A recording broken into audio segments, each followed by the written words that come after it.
She never expected to see him again. Not like this. Not on a quiet country road. Not with his luxury car broken down. And certainly not with her own hands covered in grease. She bent over the engine, trying to steady her nerves. That's when she noticed it, the way he froze. Not impatient. Not annoyed. But staring at her like he'd just recognized a piece of himself he thought he'd lost. Most strangers would have thanked her and walked away. He didn't. He stood there, silent. And in that stillness, the world felt smaller than it ever had before. Her stomach tightened. Her mind raced. Who was he really waiting for? Why did his gaze feel like it was searching for something only she could understand? She tightened the last bolt, wiped her hands, and handed him the keys. Still, he didn't move. And in that pause, longer than any silence should last, she realized this was no ordinary encounter. Something from the past had quietly followed them both here, waiting for this exact moment. The wedding ring she still wore, tarnished and thin from 7 years of widowhood, suddenly felt heavier than it ever had. And the man standing before her, this stranger in an expensive suit, had a scar above his left eyebrow. The exact same scar her husband had gotten in a childhood accident. The exact same placement. The exact same shape. But that was impossible. Daniel was dead. Daniel had been dead for 7 years. Before we dive deeper, let us know in the comments where you're watching from. We'd love to hear from you. And if you're new here, click on the subscribe button so you never miss any of our upcoming videos. Anna Mitchell had been surviving, not living, for 7 years. That's what losing your husband at 25 does to you. It freezes you in a moment of grief so profound that everything after feels like you're moving underwater, watching life happen to other people while you just go through the motions. Daniel Mitchell had been declared dead 7 years ago after a catastrophic factory explosion that killed 12 workers. They never found his body. The fire had been too intense, the destruction too complete. They'd given her a death certificate based on the fact that he'd been clocked in that day. His car was in the parking lot, and no one had seen him leave. They'd given her a folded flag at a memorial service where they buried an empty coffin. They'd given her widow's benefits that barely covered rent. What they couldn't give her was closure. Without a body, without remains, without any physical proof, part of Anna had never fully accepted that Daniel was gone. She'd spent the first year expecting him to walk through the door with some crazy explanation. Amnesia, kidnapping, witness protection, anything that would make sense of the impossible absence. But he never came. And eventually, Anna had to accept what everyone told her. Daniel was dead. The explosion had simply been too devastating. She needed to grieve and move forward. Except Anna had never been good at moving forward. She'd kept the small apartment they'd shared, kept his clothes in the closet, kept his coffee mug on the shelf, kept wearing her wedding ring even though well-meaning friends suggested she take it off. She'd kept herself in a state of suspension, not quite widow, not quite wife, just existing in the terrible space between. Work had become scarce after the factory closed. Anna had trained as a mechanic, one of the few women in her vocational program, and she was good at it. Daniel used to joke that she could fix anything except his terrible sense of direction. But the auto shop where she'd worked had gone under 3 years ago, a casualty of the same economic downturn that had hollowed out their small industrial town in Pennsylvania. Since then, Anna had been taking whatever work she could find. Mobile mechanic services, roadside assistance, cash jobs fixing neighbors' cars in parking lots. She'd sold everything of value except Daniel's wedding ring, which she kept in a box under her bed, unable to wear it but equally unable to let it go. Her truck, a 20-year-old Ford she'd rebuilt herself, was both her transportation and her office. She'd equipped it with tools, parts, jumper cables, everything she might need for emergency repairs. She monitored police scanners and roadside assistance channels, showing up to help stranded motorists before the expensive towing companies arrived, charging whatever people could afford. Some days that meant $50. Some days it meant nothing but a thank you. Today had started like any other. Anna had been heading home after a job, exhausted and hungry, when she'd spotted the black Mercedes pulled over on Route 30, hazard lights blinking. Her first instinct had been to keep driving. Luxury cars meant wealthy owners who could afford proper assistance. They didn't need help from someone like her. But something made her slow down. Maybe it was the way the evening light hit the stranded vehicle. Maybe it was the fact that this particular stretch of road had poor cell reception. Maybe it was just habit. Anna had never been able to drive past someone who needed help. Daniel used to say it was her fatal flaw, this compulsion to fix things, to help people even when it cost her. She pulled over behind the Mercedes and climbed out. The man standing beside the vehicle was in his early 30s, wearing a suit that probably cost more than Anna made in 6 months. He had dark hair, styled expensively, a watch that caught the fading sunlight, the kind of polished appearance that spoke of personal trainers and tailored everything. "Need some help?" Anna called out, grabbing her toolbox. The man turned toward her, and that's when everything shifted. His face. She knew that face, not from recent memory, but from somewhere deep and visceral. The shape of his jaw, the way he held himself. And then he stepped closer and Anna saw it. The scar above his left eyebrow. A thin white line, barely visible unless you knew to look for it. Daniel had gotten that scar when he was 8, falling off his bike, splitting his head open on the pavement. He'd told her that story on their 3rd date, laughing about how he'd cried more about his ruined bike than the blood. This stranger had the same scar, the exact same placement. But that was impossible. This man was too polished, too wealthy, too different from the Daniel she'd known. Daniel had been a factory worker with calloused hands and t-shirts from old concerts. This man looked like he'd stepped out of a boardroom. Anna forced herself to breathe normally, to stop staring. Coincidence. It had to be coincidence. Lots of people had scars. The resemblance was just her grief-broken brain seeing what it wanted to see. "Thank you for stopping," the man said. His voice was professional, careful. "The engine just died. No warning." Anna nodded, not trusting herself to speak yet. She gestured for him to pop the hood. As she bent over the engine, she was hyper-aware of him standing nearby. She could feel his gaze on her. Heavy, uncomfortable. She checked the obvious issues first. Battery connections, fuel lines, obvious leaks. Then she noticed it. A loose connection in the ignition system. Simple fix. 5 minutes of work. But her hands were shaking so badly she had to stop and grip the edge of the car to steady herself. "Are you all right?" the man asked. Anna nodded without looking at him. "Fine. Just been a long day." She forced her hands to cooperate, tightening the connection, checking the related systems. The whole time, her mind was screaming at her. The scar. The way he stood. The shape of his hands. When she finally straightened up and looked at him directly, she saw something flicker across his face. Recognition? Fear? It was gone too quickly to identify. "Try starting it now," she said, her voice steadier than she felt. The man climbed into the driver's seat. The engine turned over smoothly, purring with the expensive confidence of German engineering. He stepped back out, relief evident in his posture. "Thank you. Really.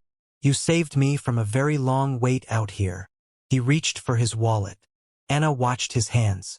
Daniel had broken his right pinky finger in high school playing basketball. It had healed slightly crooked. This man's right pinky finger had the same slight crook. How many coincidences could exist in one person? Anna's chest felt tight. She couldn't breathe properly. This was impossible. Daniel was dead. She'd mourned him, survived without him, built a life, however meager, from the wreckage of his loss. This was just a stranger who happened to look similar. "How much do I owe you?" the man asked, pulling out several large bills. Anna stared at the money, at his hands, at his face. "Nothing," she heard herself say. It was a simple fix. The man frowned slightly. "Please let me pay you for your time. You went out of your way to help." Anna shook her head, stepping back toward her truck. She needed distance, needed to think, needed to stop seeing ghosts in the faces of strangers. Just drive carefully. That connection might work loose again if you're not gentle with it. She was climbing into her truck when he called out. "Wait, at least let me give you my card. In case you ever need anything. A reference or..." Anna turned back reluctantly. The man approached, holding out a business card. She took it, careful not to let their fingers touch. The card was heavy stock, embossed lettering. David Thornton, CEO, Thornton Industries. Below that, a phone number and email. Anna stared at the name. David Thornton. Not Daniel Mitchell. A completely different person. "Thank you again," David Thornton said. "You have no idea how much you've helped me tonight." Anna nodded, unable to form words. She climbed into her truck and pulled away, watching in her rearview mirror as David Thornton stood beside his Mercedes, watching her leave. Her hands were shaking so badly she had to pull over a mile down the road. She gripped the steering wheel and tried to breathe through the panic attack that was threatening to overwhelm her.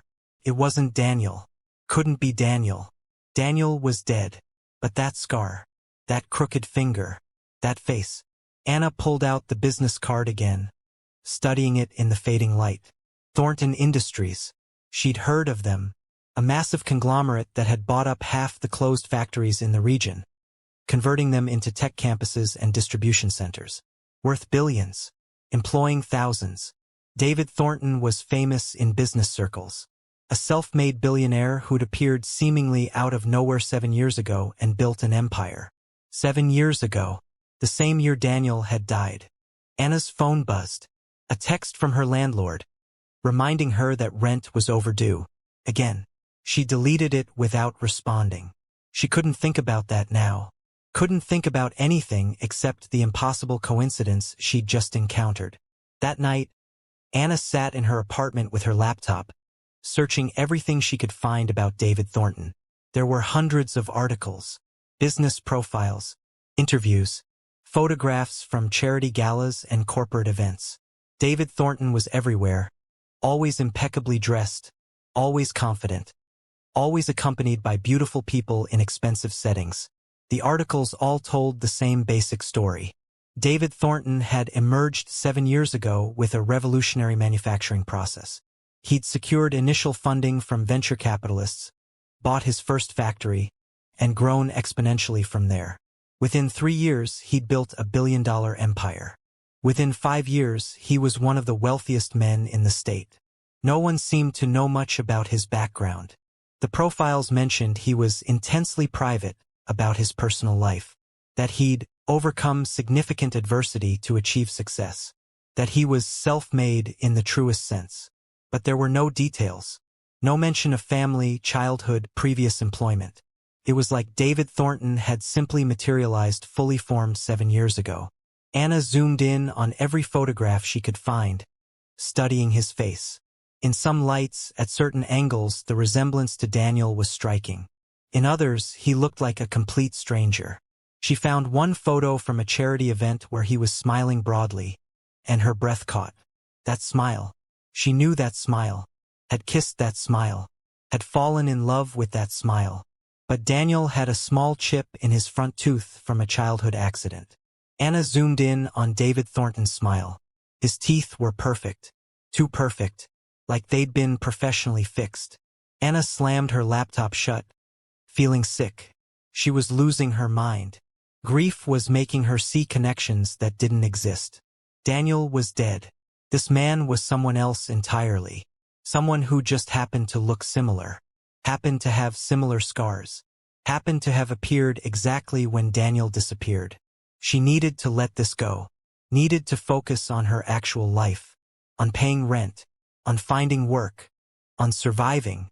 Not on chasing ghosts. But as Anna lay in bed that night, unable to sleep, she kept seeing David Thornton's face. Kept hearing his voice. Kept feeling the weight of his gaze. And she kept coming back to one undeniable truth. She'd been married to Daniel for 3 years before he died.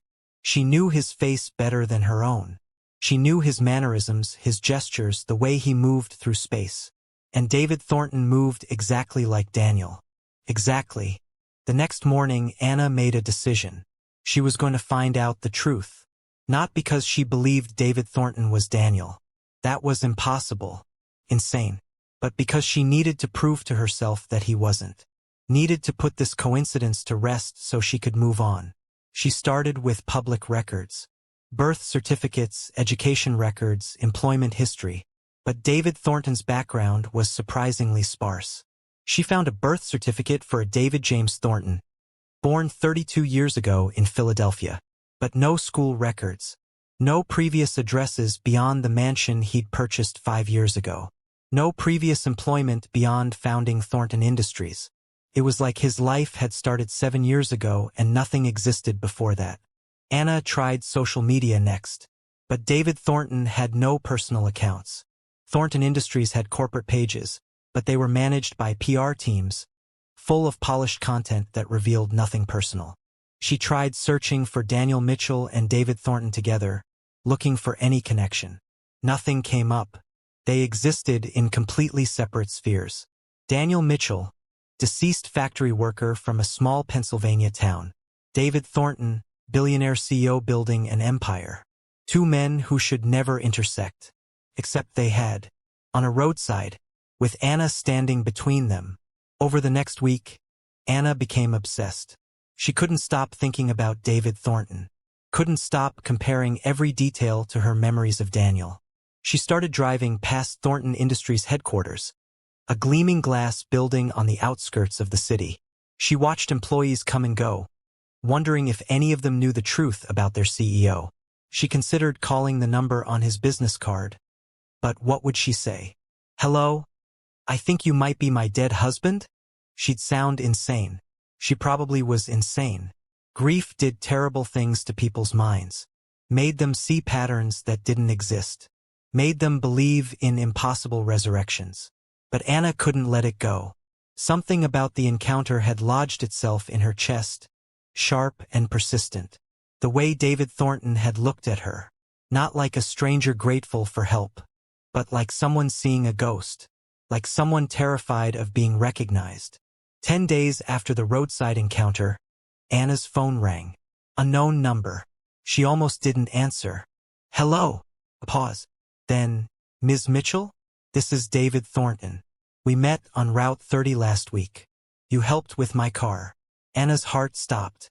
Her hand gripped the phone so tightly her knuckles went white. "I remember," she managed. Another pause. "I wanted to thank you properly, and to make you an offer. I understand you're a mechanic. Thornton Industries is looking for someone to manage maintenance across our facilities. The position comes with a substantial salary and full benefits. I'd like to offer it to you." Anna couldn't breathe. Why would a billionaire CEO personally call to offer her a job? People like David Thornton had HR departments, hiring managers, entire teams to handle recruitment. They didn't personally call mechanics they'd met once on a roadside. Unless they had a reason to. Unless they needed something. Unless they were trying to buy her silence about something she hadn't even accused them of yet. "Why?" Anna asked bluntly. "Why would you offer me a job? You don't know anything about my qualifications." David Thornton's voice was measured, careful. "I saw how you worked. Efficiently, knowledgeably, calmly under pressure. Those are exactly the qualities I need. And I believe in rewarding people who go out of their way to help others." It sounded rehearsed, professional, the kind of answer a CEO gives in interviews, not the kind of answer a stranger gives to someone they met once. "I need to think about it," Anna said. "Of course, take whatever time you need. But Ms. Mitchell, I hope you'll consider it seriously. I think we could help each other." The call ended. Anna sat in her apartment, staring at her phone, trying to understand what had just happened. David Thornton had sought her out, had found her contact information somehow, was offering her a job she hadn't applied for. Why? 2 possibilities existed. Either he was genuinely impressed by her skills and being generous in a way wealthy people sometimes are, or he'd recognized her, knew she was Daniel Mitchell's widow, and was trying to keep her close, keep her quiet, keep her from asking questions that might unravel whatever new life he'd built. Anna looked at the framed photo on her nightstand. Her and Daniel on their wedding day, young and happy and completely unprepared for how their story would end, or how it might continue. She made a decision. She would take the job. Not because she needed the money, though she desperately did. Not because she believed David Thornton's explanation, though it was plausible. but because working for Thornton Industries would give her access to buildings, to records, to people who knew David Thornton, to the truth. If David Thornton was just a stranger who happened to look like her dead husband, she'd discover that and could finally let Daniel rest. But if David Thornton was Daniel Mitchell, if her husband had somehow faked his death and built a new life without her, leaving her to struggle alone for 7 years, then she was going to find out. And she was going to make him answer for it. Anna picked up her phone and called the number David Thornton had used. He answered on the second ring. "Ms. Mitchell, have you made a decision?" "I'll take the job," Anna said. "When do I start?" A pause. Then, "Monday. Come to the main headquarters at 9. Ask for me at the front desk." "I'll be there." Anna hung up and looked at Daniel's photo again. "If that's you," she whispered, "I'm going to find out, and you're going to tell me why." If you're still watching at this point, drop a comment with, "I'm still here." Let's see who's truly following this shocking story. Monday morning arrived cold and gray. Anna stood outside Thornton Industries headquarters, staring up at the glass and steel monstrosity that seemed designed to intimidate. She dressed as professionally as she could with her limited wardrobe. Clean jeans, a button-down shirt, her only pair of boots that weren't work-worn. She still looked out of place. Everyone entering the building wore expensive suits, carried leather briefcases, moved with the confidence of people who belonged in spaces like this. Anna had spent her entire life in workshops and factories, places where skill mattered more than appearance. This world of corporate polish and performance was foreign to her. She took a deep breath and walked through the glass doors. The lobby was massive, all marble floors and modern art, with a reception desk that looked like it had been carved from a single piece of wood. The woman behind the desk looked up as Anna approached, her professional smile faltering slightly as she took in Anna's appearance. "Can I help you?" Her tone suggested she doubted it. "Anna Mitchell. I have a 9 o'clock appointment with David Thornton." The receptionist's eyebrows rose. She typed something into her computer, her skepticism evident. Then her expression changed to surprise. "Of course. Mr. Thornton is expecting you. Please take the elevator to the 25th floor. Someone will meet you there." Anna rode the elevator alone, watching the floors tick by, feeling her anxiety build with each number. The doors opened onto another reception area, smaller than the lobby but no less intimidating. A woman in her 50s, elegantly dressed, stood waiting. "Ms. Mitchell? I'm Patricia Huang, Mr. Thornton's executive assistant. Please follow me." Patricia led Anna through a maze of corridors, past offices with glass walls where people worked at standing desks with multiple monitors. Everything was sleek, expensive, designed to project success. They reached a conference room. "Mr. Thornton will join you shortly. Would you like coffee? Water?"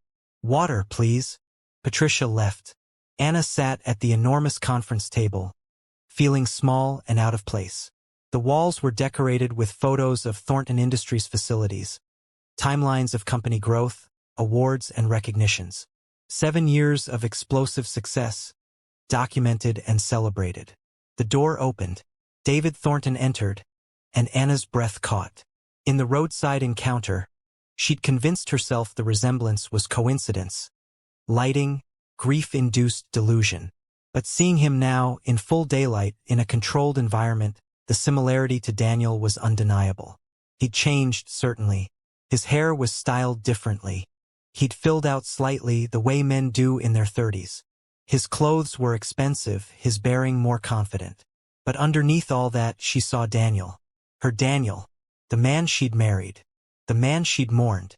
"Ms. Mitchell, thank you for coming." He gestured to a chair. "Please sit." Anna remained standing. "Why am I here?" David Thornton's expression was carefully neutral. "I explained on the phone. I'm offering you a position managing maintenance across our facilities. The job includes overseeing mechanical systems, coordinating with contractors, ensuring operational efficiency. The salary is $90,000 annually, with full benefits, retirement contributions, and performance bonuses. It was more money than Anna had made in the past 3 years combined. More money than she'd ever imagined earning. "That doesn't answer my question," Anna said quietly. Why me? You could hire anyone. People with corporate experience, degrees, connections. Why a roadside mechanic you met once? David Thornton was silent for a long moment. When he spoke, his voice was measured. Because I believe in recognizing talent when I see it. Because I built this company on the principle that skill matters more than credentials. Because I want to give opportunities to people who deserve them. It sounded noble. It sounded rehearsed. It sounded like a lie. Do I know you? Anna asked suddenly. David Thornton's face remained impassive. We met on Route 30. That's the extent of our acquaintance. That's not what I asked. The silence stretched between them, heavy with unspoken questions. Finally, David Thornton spoke. Ms. Mitchell, I'm offering you a job. A good job. One that could change your circumstances significantly. The question isn't whether you know me.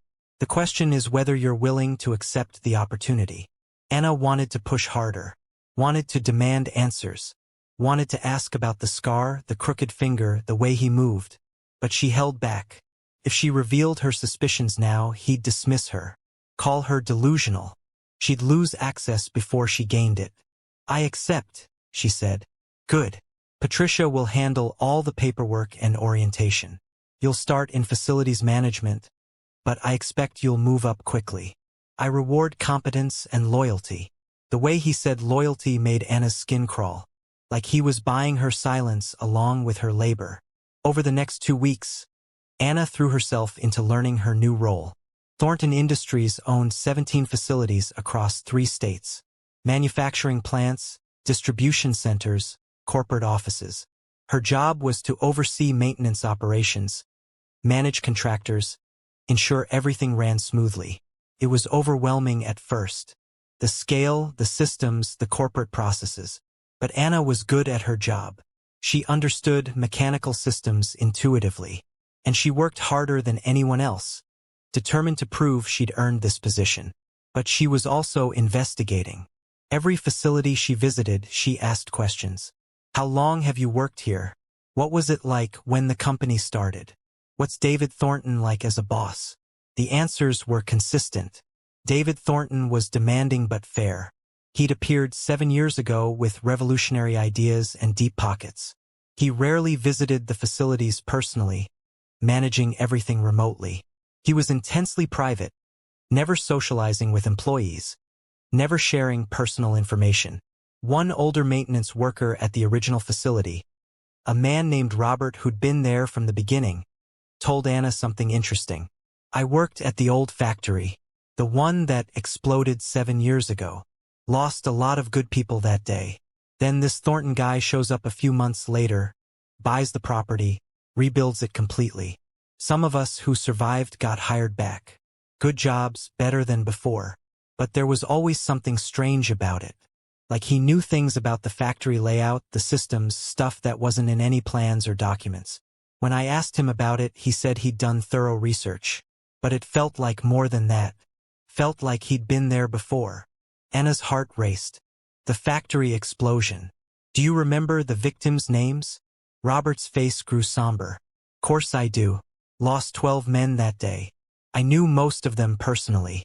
Daniel Mitchell, Tom Rodriguez, James Patterson. Anna stopped listening. She'd heard enough. David Thornton had bought and rebuilt the exact factory where Daniel had supposedly died. That couldn't be coincidence. That night, Anna broke into the corporate records. Not physically. She didn't have that kind of access.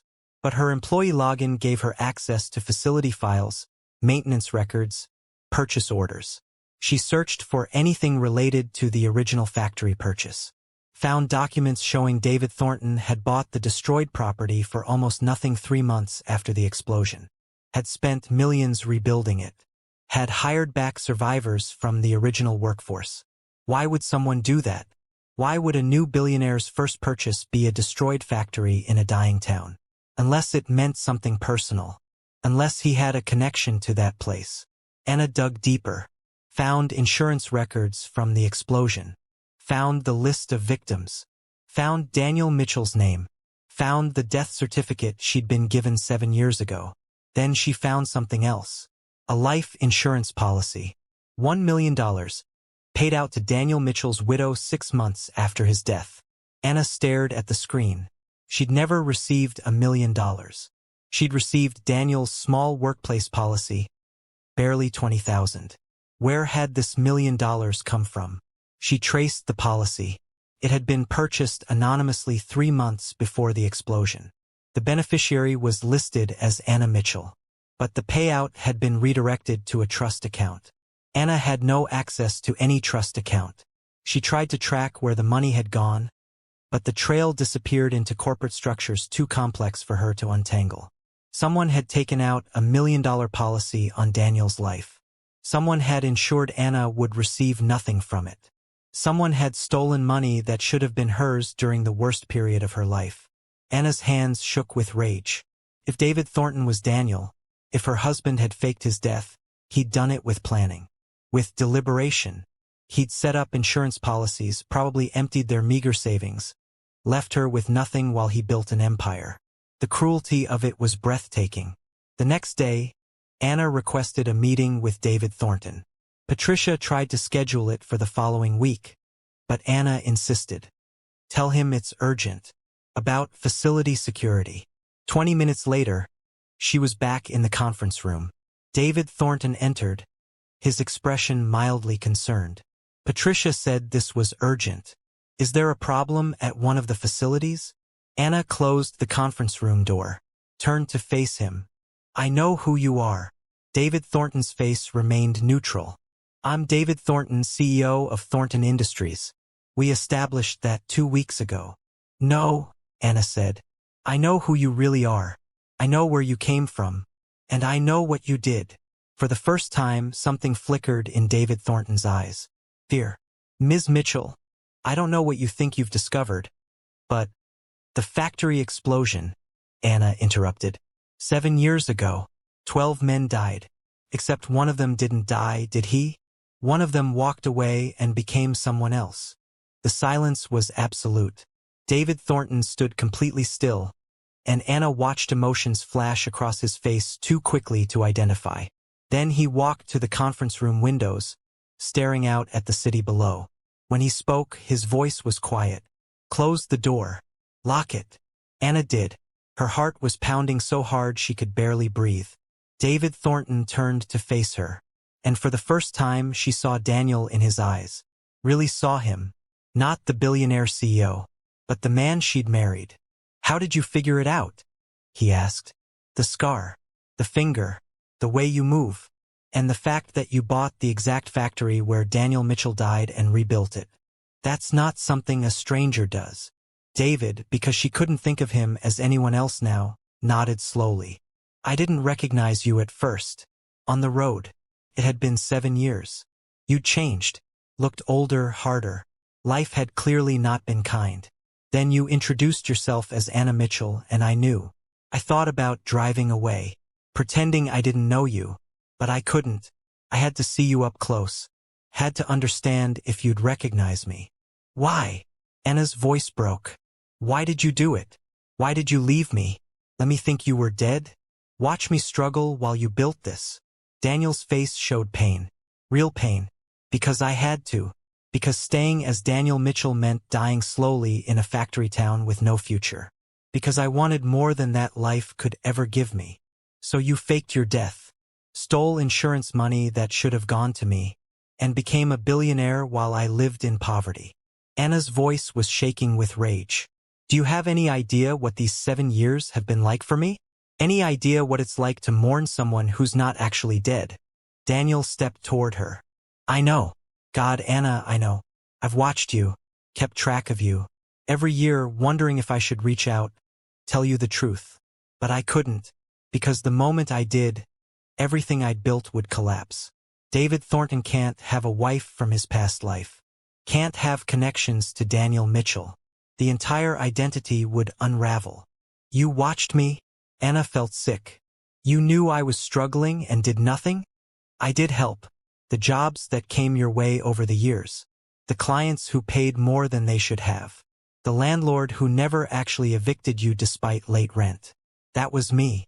Trying to help without revealing myself. Anna laughed bitterly. You think that makes it better? You think secret charity excuses abandoning your wife? Letting me grieve? Letting me believe I was a widow? I never meant to hurt you. But you did. You destroyed me. And for what? Money? Success? A bigger life than the one we had together. Daniel's jaw tightened. You don't understand. That factory was killing me. Every day. Breathing toxic air. Doing meaningless work. Watching my life tick away toward nothing. I was 25 and I could already see my entire future. Work until I'm 65. Retire with a small pension. Die having accomplished nothing. I couldn't accept that. I couldn't be that person. Anna felt tears burning her eyes. So instead you became this person? Someone who abandons his wife? Who fakes his death? Who steals and lies and builds an empire on betrayal? I built an empire on innovation and hard work. Everything I've created, I earned. You earned it with my life insurance money. With the death benefit that should have supported me. You stole from me to fund your new start. Daniel was quiet for a long moment. Yes, I did, and I've regretted it every day since. But I couldn't see another way. The explosion gave me an opportunity. A chance to disappear. To become someone else. I took it, and I've been living with the guilt ever since. Good, Anna said coldly. I hope it eats you alive. I hope every success feels hollow because of how you achieved it. I hope you never have a moment's peace. She turned toward the door. Where are you going? Daniel asked. To a lawyer. To the police. To everyone who needs to know that David Thornton is built on fraud and Daniel Mitchell is alive. I'm going to destroy everything you've built. The way you destroyed me. Daniel's voice hardened. You won't do that. Anna turned back. Watch me. You won't, Daniel repeated. Because if you expose me, you expose yourself. The widow who's been collecting benefits for a dead man who's not actually dead. That's fraud, Anna. You'd be implicated. You'd face charges. You think your life is hard now? Wait until you're defending yourself in court against fraud allegations. Anna felt cold. I didn't know you were alive. Can you prove that? We met on a roadside. You helped me. I offered you a job. You accepted. To anyone investigating, it would look like we've been working together all along. Like you knew and were complicit. The threat was clear. If Anna exposed Daniel, he'd take her down with him. Would twist the narrative to make her look guilty. Would use his wealth and lawyers to destroy her while protecting himself. Anna had no resources to fight that kind of battle. They stood facing each other. 7 years of lies and betrayal between them. Finally, Anna spoke. What do you want from me? I want you to keep working here. Keep living your life. Forget what you've discovered. In exchange for what? Daniel considered. In exchange for the money. The $1 million from the insurance policy. I'll transfer it to you. Plus 7 years of interest. Call it $2 million. Tax-free. You'll never have to work again if you don't want to. You can have the life you should have had. Anna laughed bitterly. You think you can buy my silence? Buy my complicity in your fraud. I think I can offer you a choice. Expose me and face legal consequences yourself while gaining nothing.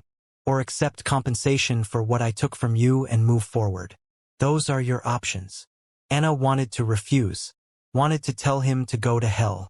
Wanted to expose him regardless of the consequences to herself. But she was tired. So tired. 7 years of struggling, surviving, barely existing. And here was a way out. Blood money, certainly. Conscience money. But money that could change everything. I want $3 million, she said. Daniel nodded without hesitation. Done. And I want the truth. All of it. How you did it. Why you did it. Every detail. Daniel walked to the conference table, sat down heavily. What do you want to know? Anna sat across from him. Everything. Starting with the explosion. Did you set it? Daniel shook his head. No. That was real. An accident. Faulty gas line, sparks from welding equipment. Everything went up. I was on the far side of the building when it happened. The explosion threw me clear, through a loading door. I woke up in the parking lot, hurt but alive. I could hear sirens coming, people screaming, the building collapsing, and I just lay there, thinking about my life, about going back to work the next day or the next week to another factory just like that one, about the future I'd always known was waiting for me. 40 more years of the same thing until my body gave out or another accident finished what this one didn't. He paused, his eyes distant. I had $15,000 in savings. Money we'd been putting away for years. It wasn't much, but it was something. I thought about you, Anna, about how you'd grieve, how you'd struggle, and I hated myself for what I was considering. But I couldn't go back. I physically couldn't make myself walk toward the sirens, toward rescue, toward being Daniel Mitchell again. So I ran. I had my wallet, my phone, my car keys in my pocket. I drove away before anyone could find me, before anyone could save me from the choice I was making. Anna felt tears streaming down her face. You chose this, chose to leave me. I wasn't enough reason to stay. Daniel's expression cracked. It wasn't about you not being enough. You were everything good in my life. But I was drowning, Anna. That life was killing me slowly, and I couldn't see any way out except the one the explosion accidentally gave me. I know that's selfish. I know that's unforgivable. But it's the truth. What did you do next? Anna asked, her voice hollow. I drove to Philadelphia, used our savings to buy a fake identity. David Thornton wasn't originally supposed to be permanent. I just needed time to think, to figure out what I was doing. I got a cheap apartment, started reading everything I could about manufacturing processes. I'd spent 5 years working in that factory, and I'd noticed inefficiencies everywhere. Problems that could be solved with better systems, better equipment, better management. I started writing it all down, developing solutions, creating a business plan. He stood, pacing now. The life insurance policy was my worst decision. I knew you'd need money, but I couldn't let you have it directly. It would have created a paper trail. So I set up a trust, planning to funnel money to you gradually. But then I got my first investor meeting, a venture capitalist who saw potential in my manufacturing innovations. He offered me $2 million in seed funding. Suddenly I had real money, real opportunity. And the insurance payout became my safety net. Money I could use if the business failed. But the business didn't fail, Anna said bitterly. No. It succeeded beyond anything I'd imagined. Within 6 months, I'd bought the destroyed factory property. Within a year, I'd rebuilt it and had contracts with major companies. Within 3 years, I was worth $100 million. Within 5 years, $1 billion. And with each success, the distance between David Thornton and Daniel Mitchell grew larger. Until going back became impossible. Anna wiped her eyes. You said you watched me. How? Daniel looked ashamed. I hired a private investigator. Monthly reports on your life. Where you lived. Where you worked. Whether you were okay. When I saw you struggling, I'd arrange anonymous help. The mechanic who referred high-paying jobs to you, I paid him to do that. The landlord who never actually evicted you, I bought the building and instructed him to be lenient. I couldn't help you directly, but I couldn't completely abandon you either. That's not help, Anna said. That's guilt management. You eased your conscience while I struggled to survive. While I mourned a husband who was alive and choosing not to come home. Daniel sat back down, and for the first time he looked his age. Tired. Worn. I know. I've told myself 1,000 different stories to justify what I did. That I was building something that could help people. That the jobs I created mattered. That I could do more good as David Thornton than I ever could as Daniel Mitchell. But the truth is simpler. I was a coward. I chose ambition over love. I chose success over integrity. And I've been living with that choice for 7 years. The silence stretched between them. Finally, Anna spoke. Do you ever regret it? Really regret it? Not just the guilt, but the actual choice. Daniel met her eyes. Every single day. I have everything now. Money, power, success. I built an empire. But I have no one to share it with. No one who knows the real me. David Thornton has colleagues and business associates. Daniel Mitchell had you. And I traded you for all of this. He gestured at the office, the view, the trappings of wealth. Some days I think I made the worst trade in human history. Anna felt something crack inside her. Part of her wanted to hate him purely, completely, but she couldn't, because she understood. Not the choice he'd made, but the desperation behind it. She'd felt trapped too in their old life. Had dreamed of something better. She just hadn't been willing to destroy everything to get it. I want to see the records, Anna said. The insurance policy, the trust, the investigators' reports, everything. I want to know exactly what you did and how you've been manipulating my life for 7 years. Daniel nodded. I'll have Patricia prepare everything. It'll take a few days to compile. I'll wait. Anna stood. And Daniel? I am going to take your money. Not because I forgive you. Not because I think it makes us even. But because you owe me. You owe me for 7 years of grief. For 7 years of struggling. For the life we could have built together that you destroyed for your ambition. $3 million doesn't begin to cover that debt. But it's a start. Over the next week, Anna received documents. Boxes of them. Insurance policies, trust documents, investigator reports, financial records. She spent nights reading through them, piecing together the story of how Daniel Mitchell had died and David Thornton had been born. The planning had been meticulous. He'd established the David Thornton identity 2 months before the explosion, creating a background that would hold up to casual investigation. Birth certificate from Philadelphia. Social security number obtained through identity fraud. Credit history built through small transactions. When the explosion happened, he'd simply stepped into the identity completely. The investigators' reports were hardest to read. Detailed accounts of Anna's life over 7 years. Her jobs, her struggles, her near evictions, her isolation. Each report ended with recommendations for discreet assistance, which Daniel had apparently authorized. Reading them felt like watching her life from outside. Seeing herself as Daniel had seen her. Problem to be managed. A conscience to be eased. A person to be helped just enough to feel less guilty about abandoning. There were also personal notes. Daniel's handwritten observations in the margins. She looks thin. Increase the referral bonuses. 3 months behind on rent. Buy the building. She's still wearing her ring. God, what have I done? That last note was dated 3 years ago. Anna stared at it for a long time. Even in his new life, even with all his success, part of Daniel had remained connected to her. Had been unable to completely sever the bond they'd shared. She didn't know if that made it better or worse. The money transfer happened on a Friday. $3 million appeared in a new account Patricia had helped Anna establish. Anna stared at the number on her phone. More money than she'd earn in a lifetime of work. Money that represented 7 years of stolen life.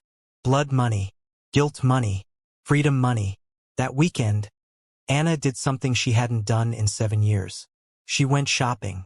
Not at thrift stores or discount outlets. At actual stores where everything wasn't already worn or broken. She bought new clothes. Good boots. A winter coat that actually kept out the cold. She paid her rent for a year in advance. Paid off every debt. Set up automatic payments so she'd never worry about bills again. She donated to the memorial fund for the factory explosion victims. Anonymously. Generously. Money couldn't bring back the 11 men who'd actually died that day, but it could help their families. On Monday, Anna returned to work. She could have quit. Could have disappeared with her money and never seen Daniel again. But she didn't, because she wasn't finished. She'd gotten the money, yes, but she hadn't gotten justice. And she hadn't decided what that looked like yet. Patricia stopped by her office that afternoon. Mr. Thornton asked me to check if you need anything. If you're comfortable with everything. Anna looked up. Does he usually have you check on employees this way? Patricia's professional mask slipped slightly. No. You're the only one. Do you know? Anna asked suddenly. About who he really is? Patricia was quiet for a long moment. Then she closed the office door. I know he appeared 7 years ago with no real past. I know he's brilliant but secretive. I know he pays better than anyone in the industry and demands absolute loyalty in return. And I know he's been different since you arrived. distracted, on edge, like he's waiting for something to happen. She looked directly at Anna. Whatever history you two share, whatever secrets you're keeping, I don't want to know. I've built my career here, and I'd like to keep it intact. Anna nodded. You will. Whatever happens between me and David Thornton, it won't affect anyone else here. Patricia studied her face. You're planning something. Maybe. Will it destroy the company? Because a lot of good people work here. People with families who depend on these jobs. Anna hadn't thought about that. About the thousands of employees whose livelihoods depended on Thornton Industries continuing to exist. About what would happen to them if she exposed Daniel and the company collapsed in scandal. I won't destroy innocent people's lives, Anna said. I'm not him. Patricia left. Anna sat alone thinking about collateral damage. About how revenge against one person always touched others. About whether justice was worth the cost. That night, Daniel called her personal phone. She'd given him the number as part of their new arrangement. I saw you donated to the memorial fund, he said without preamble. That was kind. It was the least I could do, since you survived and they didn't. A pause. Do you hate me, Anna? Anna considered the question honestly. Sometimes. Other times I just feel sad. Sad for who we were. Sad for what we lost. Sad that you couldn't trust me enough to tell me you were unhappy. Maybe we could have found a solution together. Maybe we could have built something without you having to die first. I didn't think you'd understand. You didn't give me the chance to try. They sat in silence, connected by phone but separated by 7 years and choices that couldn't be unmade. Finally, Daniel spoke. There's a charity gala next month. Thornton Industries is the primary sponsor. I need to attend. I want you to come with me. Anna frowned. Why? Because David Thornton has never had a public relationship. People are starting to wonder, to speculate. Having you there would answer questions, stop rumors. And, he trailed off. And, Anna prompted. And I want to be seen with you, even if no one knows who you really are. Even if it's all performance. I want one night where we're together publicly, where I can stand next to you and pretend we're still married. That I didn't throw everything away. Anna felt her chest tighten. That's cruel, Daniel. To both of us. I know. But I'm asking anyway. Anna thought about it. About playing dress-up in David Thornton's world. About pretending to be his date while knowing the truth of who they were to each other. About the surreal performance it would require. I want something in exchange, she said. Name it. I want you to tell me what happened to the other $1 million. The insurance policy was for $1 million. You said you'd give me that plus interest. That's why you offered $2 million instead of $3 million. But the policy documents show $2 million total payout. Where's the other $1 million? Daniel was quiet. I used it. For what? To pay off the people who helped me disappear. The identity broker. The investigator. The lawyer who set up the trust structure. Creating David Thornton wasn't cheap. Anna absorbed this. So my life insurance money funded your entire new identity. Yes. And you see why that's particularly disgusting? Yes. Anna closed her eyes. I'll go to your gala. I'll play your dutiful date. But Daniel, this is the last thing I do for you. After this, we're done. You stay David Thornton. I stay Anna Mitchell. We don't contact each other. We don't acknowledge each other. You pay me the $3 million and we're even. Whatever debt you owed me, whatever guilt you carry, we're finished. Agreed, Daniel said quietly. The gala was held at the city's most expensive hotel. Anna arrived in a dress she'd bought specifically for the event, deep blue and elegant. More expensive than anything she'd ever owned. A stylist Daniel had sent had done her hair and makeup. She barely recognized herself in the mirror. Daniel met her in the hotel lobby. He was wearing a tuxedo that probably cost more than her first car. When he saw her, something flickered in his eyes. You look beautiful, he said. Don't, Anna said shortly. This is business. Performance. Nothing more. They entered the ballroom together. Hundreds of people in expensive clothes, drinking expensive champagne, celebrating wealth and success.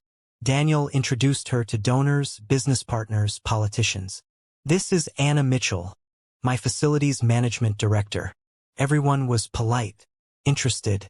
Several people commented on how unusual it was to see David Thornton with a date. He usually attended these events alone.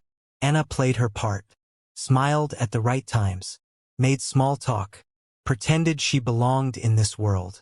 But the entire time, she was hyper-aware of Daniel beside her, of his hand occasionally touching her lower back to guide her through the crowd, of the way he looked at her when he thought no one was watching, like he was memorizing her face, like he knew this was the last time they'd be together like this. During dinner, seated at the head table, a woman across from them asked how they'd met. Daniel smiled smoothly. "Anna helped me when my car broke down. I was stranded on a back road, and she stopped to help. I was so impressed by her competence and kindness that I offered her a job." Sometimes the best relationships start with unexpected encounters. It was the truth carefully edited. The woman smiled. How romantic. A roadside rescue leading to something more. Anna felt sick, because it should have been romantic. Should have been the story of how they reconnected, how love survived impossible circumstances. Instead it was a lie wrapped in truth, performed for strangers who'd never know the real story. After dinner there was dancing. Daniel offered his hand. One dance. For appearances. Anna let him lead her onto the floor. His arms around her felt familiar and foreign at once. This was her husband, the man she'd loved, the man she'd mourned, and also a complete stranger named David Thornton who'd built an empire on betrayal. They swayed to the music, not speaking. Anna could feel eyes on them, people watching David Thornton with his mysterious date, speculating about their relationship. Finally, Daniel spoke quietly. "I meant what I said on the phone. I think about you constantly. Wonder what our life would have been like if I'd stayed. If I'd been brave enough to face my unhappiness and deal with it honestly instead of running away." Anna didn't respond. "I've had relationships since I became David Thornton. Beautiful women, interesting women, but none of them knew me. Not really. They knew the performance, the persona. You're the only person who knows who I actually am underneath all of this." Daniel's voice was raw. "And I destroyed that. I destroyed us. For what? Money I don't need? Success that feels hollow?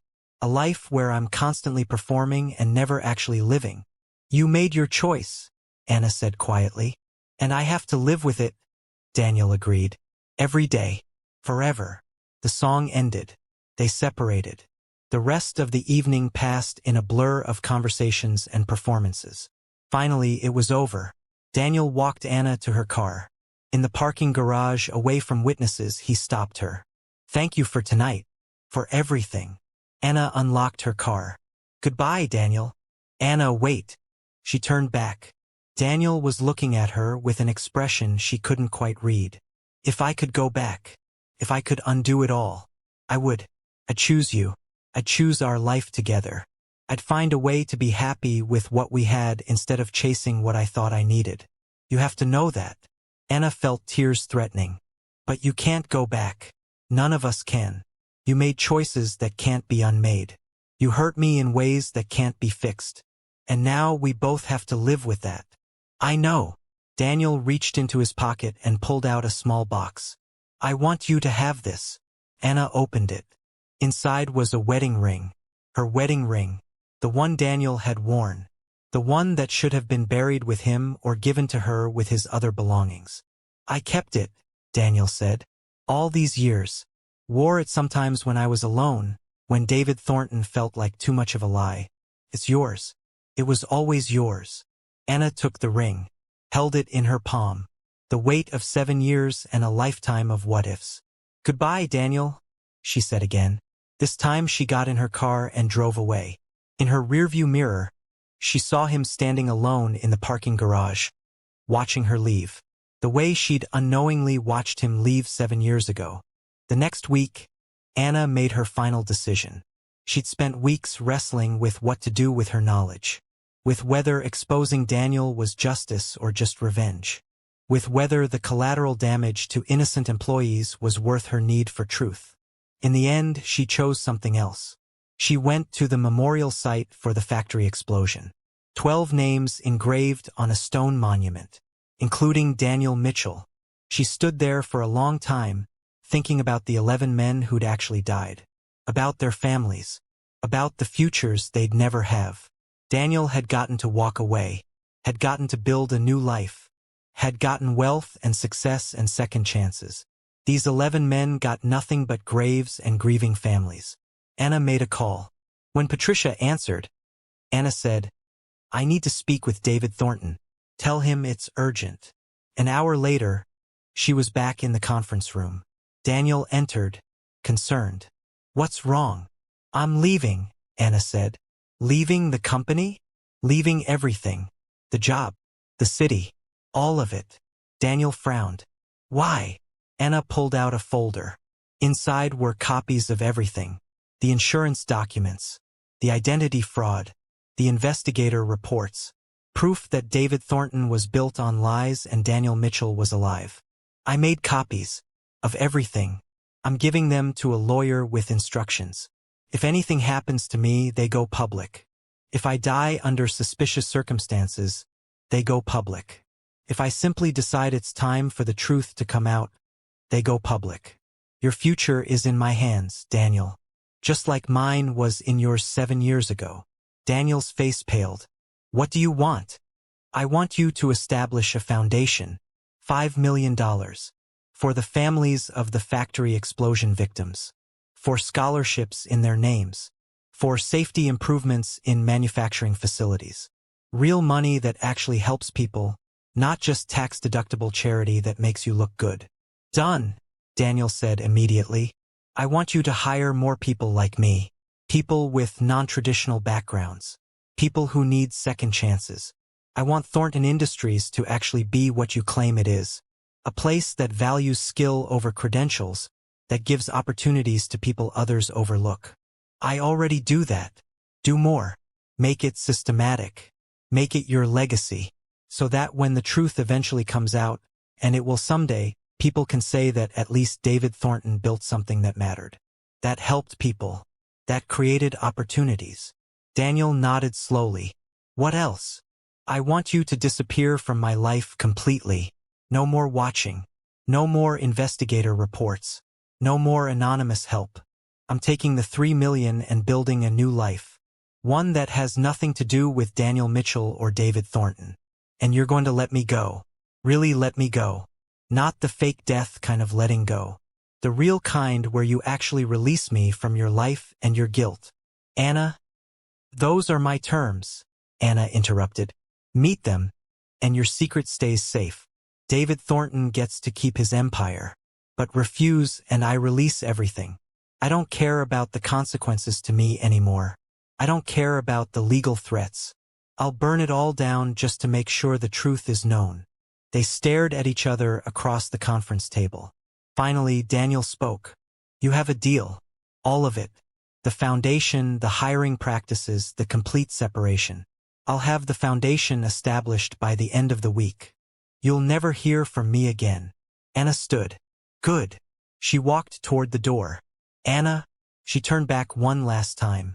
Daniel's face showed more emotion than she'd seen since he'd become David Thornton. "I loved you. I want you to know that. Everything I did, all the terrible choices, they weren't because I didn't love you. They were because I didn't love myself. Didn't think Daniel Mitchell deserved anything better. By the time I realized what I'd thrown away, it was too late to get it back." Anna felt tears streaming down her face.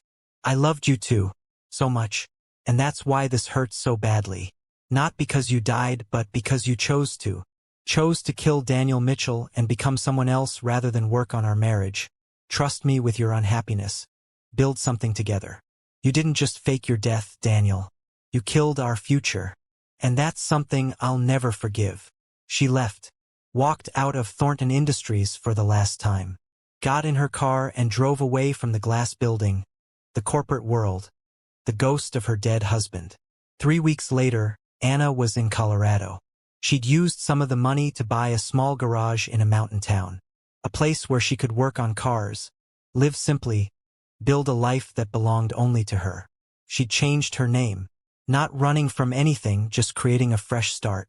She was no longer Anna Mitchell, widow, or Anna Mitchell, abandoned wife. She was just Anna, a mechanic who was good at her job and building something real.